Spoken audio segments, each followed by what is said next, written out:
Alright guys, तो finally यहाँ पे मैच लेके सेकंड सीजन का एपिसोड नंबर 2 आ चुका है। और अगर अभी तक आपने इसका एपिसोड नंबर 1 नहीं देखा है तो वो भी आप मेरे चैनल पे देख सकते हैं। उसकी लिंक आपको डिस्क्रिप्शन में या फिर आई बटन में मिल जाएगी। इसके अलावा मैंने हमारे मेन चैनल नेक्स्ट प्लेन के ऊपर सोलो लेवलिंग का एपिसोड नंबर 2 भी डाल दिया है, तो अगर आप उसकी एक्सप्लेनेशन देखना चाहते हैं तो उसकी लिंक भी मैं आपको डिस्क्रिप्शन में या फिर आई बटन पे दे दूंगा। तो जैसे कि हमने लास्ट एपिसोड में देखा था कि मैश का सच सबको पता चल गया था, जिस वजह से काफी सारे डिवाइन विजनरीज को बुलाया गया था ये फैसला लेने के लिए कि मैश के साथ क्या किया जाए, उसको सजा दी जाए या फिर नहीं।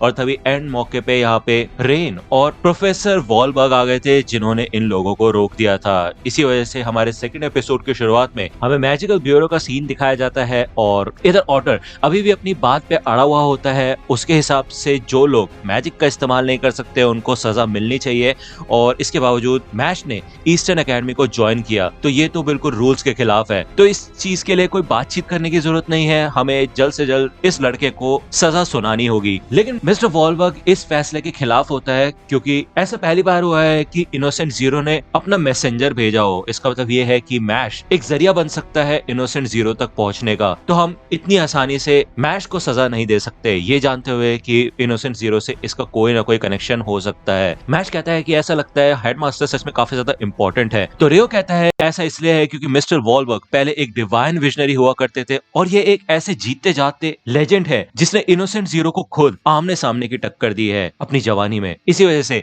ये जादुई दुनिया में सबसे ज्यादा पॉपुलर है और लोग इनको काफी मानते हैं। तो अब चुपचाप इनकी बात सुनो, ठीक है ना। ऑर्डर यहाँ पे अभी भी अपनी बात पढ़ा हुआ होता है। वो कहता है कि मैं जानता हूँ आपकी पोजीशन काफी पर है, लेकिन मैं फिर भी इस बात को एक्सेप्ट नहीं कर सकता। रूल्स के हिसाब से जो लोग मैजिक का इस्तेमाल नहीं कर सकते उनको जल्द से जल्द खत्म कर देना चाहिए। तो यहाँ पे वही वॉलबर्ग अपनी कैप उतार के नीचे झुकता है, जिसको देख के डिवाइन विजनरीज भाई बहुत ज्यादा शर्मिंदा फील करते हैं, क्योंकि एक तो वॉलबर्ग इतना ज्यादा बड़ा है, ऊपर से इतना ज्यादा एक्सपीरियंस है, उसके बाद भी वो अपना सर झुका रहा है। वो कहता है कि मैं जानता हूँ कि वो मैजिक का इस्तेमाल नहीं कर सकता और इतना कुछ खास भी नहीं है, वो साथ ही साथ पढ़ाई में भी अच्छा नहीं है, लेकिन उसके पास एक काफी कमाल का तोहफा है कि वो लोगों के दिल जीत लेता है। मेरे ख्याल से ऐसे ही लोगों की जरूरत है हमें इस दुनिया में, जो कि हमारा नजरिया बदल सके। आज तक जिन लोगों के पास मैजिकल पावर नहीं होती थी उनको काफी बुरी नजरों से देखा जाता था, लेकिन मेरे को ऐसा लगता है कि ये भेदभाव बिल्कुल भी सही बात नहीं है। इतिहास में हमने काफी चीजों को चेंज किया है, अपने बिहेवियर और वैल्यूज को चेंज किया है, और ऐसा करने में काफी ज्यादा दम लगता है। तो मेरे ख्याल से अब समय आ चुका है कि हम इस चीज पे थोड़ा नजर बनाए रखें। मैं जानता हूँ जो गलत है वो तो गलत ही है। यहाँ पे ऑर्डर अभी भी अपने रूल्स वाली बातों पे अड़ा हुआ होता है, तो रेन भी इधर अपने घुटने टेक के नीचे बैठ जाता है और वो कहता है कि मैं भी यही चाहता हूँ, मैं हेडमास्टर के ओपिनियन के साथ हूँ। मैश बंडेड ने ये साबित करके दिखाया है कि वो भरोसेमंद है। तो मैश मन में सोचता है कि अच्छा इसलिए इसने मेरे को अपना रुमाल दिया था रैबिट वाला।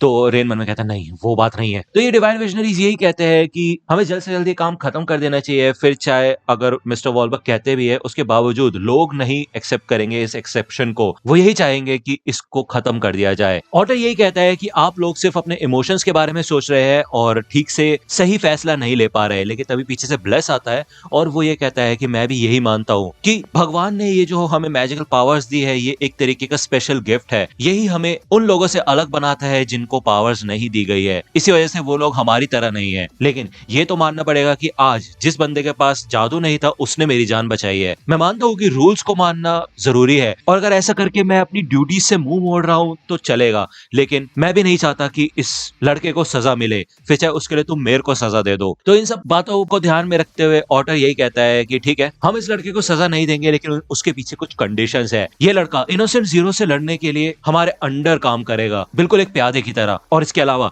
उसे ये साबित करके दिखाना होगा कि वो इतना ज्यादा ताकतवर है कि वो इनोसेंट जीरो से लड़ सकता है। और ये साबित करने के लिए इस लड़के को इस साल के डिवाइन विजनरी कैंडिडेट के तौर पे सेलेक्ट होना पड़ेगा, और अगर तुम फेल हुए तो तुम्हें उसी समय खत्म कर दिया जाएगा, ठीक है ना। तो मैच कहता है ठीक है फिर मैं समझ गया, लेकिन हेडमास्टर की इच्छा को पूरा करने के लिए साथ ही साथ अगर मैं शांति से सबके साथ जीना चाहता हूँ तो इससे बात नहीं बनेगी। तो यहाँ पे मैश अपना हाथ उठा के नीचे जमीन पे मुक्का मारता है और इससे भाई काफी तगड़ी शॉक वेव निकलती है, ठीक है। और वो यही कहता है कि मैं इनोसेंट जीरो को मार मार के उसका भुर्ता बना दूंगा अपने मुक्के से। और ये सेंसेशन यहाँ पे इनोसेंट जीरो तक गई होती है और वो भी काफी सीरियस होता है, ठीक है ना। मैश वापस स्कूल में आ जाता है और लांस, डॉट और फिन को ये सारी की सारी बातें बताता है। फिन कहता है कि ऐसा लगता है कि तुम्हें इतनी खतरनाक ऑर्गेनाइजेशन से लड़ना पड़ेगा, ऐसा करोगे कैसे तुम। लांस कहता है इसका मतलब ये है कि तुम सच में जादू का इस्तेमाल नहीं कर सकते। तो डॉट कहते हैं ठीक है, फिर ऐसा लगता है कि हमें मजे करने चाहिए, बाहर जाना चाहिए। तो ये लोग बाहर जाते हैं भाई सिटी में, ठीक है। फिन इनका इंतजार कर रहा होता है और भाई डॉट तो इधर अलग ही आर्मर पहन के आया होता है। दूसरी ओर जब मैश आता है तो मैश ने अपने वर्कआउट वाले कपड़े पहन रखे होते हैं। भाई इनको पता ही नहीं क्या करना है क्या नहीं। तभी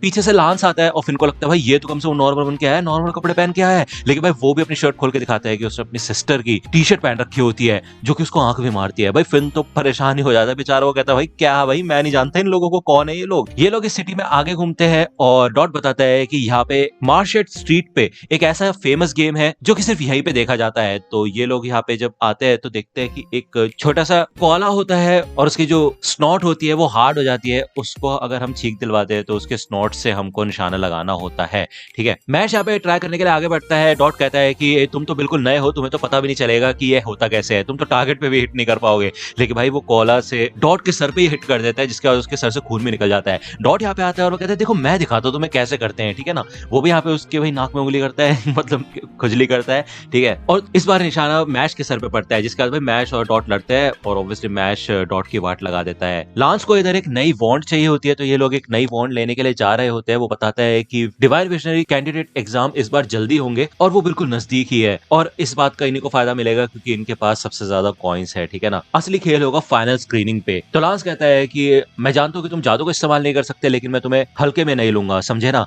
तो ये लोग इस शॉप पे आ जाते हैं जहाँ पे वॉन्ड्स होती है काफी ज्यादा और एक बूढ़ा आदमी आता है और वो बताता है कि लगता है कि तुम ईस्टर्न अकेडमी से हो, क्यों है ना। यहाँ पे काफी अलग अलग तरीके की वॉन्ड्स होती है। फिन आगे बढ़ता है और उसकी मैजिकल पावर्स को देखते हुए एक वॉन्ड खुद ब खुद उसके पास आ जाती है। तो वो आदमी बताता है कि वॉन्ड्स एकदम हमारी बॉडी के एक्सटेंशन की तरह होते हैं, वो हमारी बॉडी की मैजिकल एनर्जी को और भी ज्यादा एनहेंस कर सकते हैं और हमारी मदद करते हैं और बेटर जादूगर बनने के लिए। यहाँ पे लांस को एक ऐसी वॉन्ड मिली होती है जो कि डबल लाइन वाले मैजिक यूजर्स के लिए भी आम बात नहीं होती है, उसको काफी यूनिक वॉन्ड मिली होती है। तो भाई वो आदमी पूछता है मैश से कि क्या तुम नहीं करोगे गेज, तुम्हें नहीं चाहिए वॉन्ड। तो मैश कहता है ठीक है फिर मैं आगे बढ़ता हूँ। वो यहाँ पे अपना हाथ आगे करता है तभी वो देखता है यहाँ पे जमीन में एक वॉन्ड गड़ी होती है। वो पूछता है कि इस वॉन्ड का क्या सीन है। तो वो आदमी बताता है कि ये वॉन्ड काफी समय से इस दुकान में पड़ी हुई है और आज तक कोई भी इसको उठा नहीं पाया है। ऐसा कहते हैं कि इस जमीन के नीचे एल्फ वाटर बहता है डायरेक्ट स्प्रिंग से जिससे काफी कमाल की वॉन्ड्स बनाई जाती है। लेकिन ये सिर्फ सुनी सुनाई बातें हैं, कोई भी इंसान अपनी ताकत से या फिर मैजिक से इसको उठा नहीं पाया है इतने सालों में, ठीक है ना। तो मैश भाई आगे बढ़ता है और इस वॉन्ड को उठाने की कोशिश करता है और भाई इसको उठाते यहाँ पे वो एल्फ वाटर पूरा का पूरा ऊपर आने लग जाता है। इस आदमी की तो फट जाती है और मैश कहता है मैं ये वाली वॉन्ड लूंगा। तो वो आदमी कहता है हाँ भाई ले लो यार ये तुम्हारी है, ठीक है ना। दूसरी ओर लेमन और कैप्टन भी इधर आ चुके होते हैं और ये लोग काफी अलग अलग एक्टिविटीज करते हैं, खाते हैं पीते हैं, फोटो खिंचवाते हैं, काफी मजा करते हैं। मैश को खासकर काफी ज्यादा मजा आया होता है और वो यही कहता है कि आज तक मैं कभी भी अपने फ्रेंड्स के साथ ऐसे बाहर नहीं घूमा तो हम फिर से जल्द ही मिलेंगे, मेरे को काफी अच्छा लगा तुम लोगों के साथ घूमना। तो अलास कहता है हाँ और मैं अपनी सिस्टर को भी लेके आऊंगा। तो ये लोग काफी ज्यादा खुश होते हैं, मैश भी काफी ज्यादा खुश होता है। मैश इधर डिसाइड करता है कि वो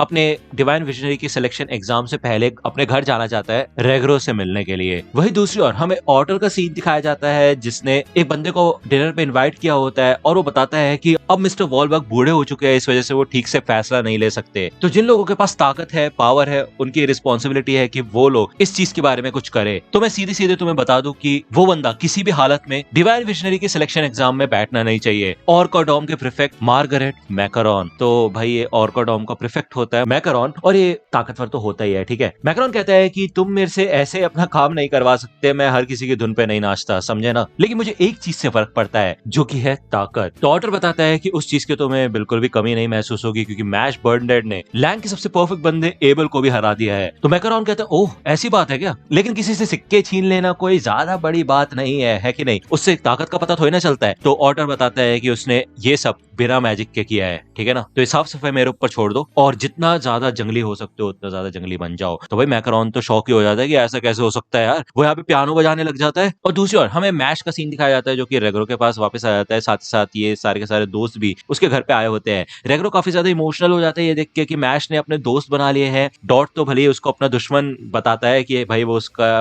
राइवल है, लेकिन लेमन रेगरो को अपना इंट्रोडक्शन देती है मैश की वाइफ के तौर पे। तो रेगरो कहता है भाई एक दुश्मन और एक फियांसे भी लेके आया है मैश। रेगरो देखता है कि ये सब के सब काफी यूनिक है फिन को छोड़ के। और रेगरो फिन से कहता है कि ऐसा लगता है कि तुम काफी ज्यादा परेशान हो जाते हो इन लोगों के साथ रहने में। तो फिन कहता है हाँ, काफी मुश्किल होता है इनको संभालना। तो रेगरो कहता है कि मैंने कभी सोचा भी नहीं था कि मैश के दोस्त बनेंगे, क्योंकि पहले मैं उसको बाहर नहीं जाने दे सकता था, काफी मुश्किल होती थी मेरे को, लेकिन अब मैं जब देख रहा हूँ तो मुझे यकीन ही नहीं हो रहा कि मैश के खुद के दोस्त है। अब मुझे उम्मीद है कि ये लोग हमेशा इसके साथ रहे। दूसरी ओर मैक्रोन भाई आगे बढ़ रहा होता है मैश की तरफ उससे लड़ने के लिए, और उसके साथ उसके दो ये साथी भी होते हैं। तभी उसके ऊपर तलवारों का हमला होता है और मैक्रोन कहता है अच्छा तो तुम अब उसके बॉडीगार्ड का काम कर रहे हो। तो रेन कहता है कि नहीं, मैं बस यहाँ से गुजर रहा था और मेरे को एक भद्दी सी हंसी सुनाई दी, तो इसलिए मैं यहाँ पे चेक करने आ गया। तो मैक्रोन कहता है अच्छा तो तुम स्वॉर्ड केन हो, डिवाइन विजनरी रेन एम्स। हमें बताया जाता है कि मैक्रोन के पीछे ऑर्डर का हाथ है, उसके जो गलत काम जो वो करने जा रहा है, लेकिन मैश को इन सब के बारे में कुछ भी नहीं पता।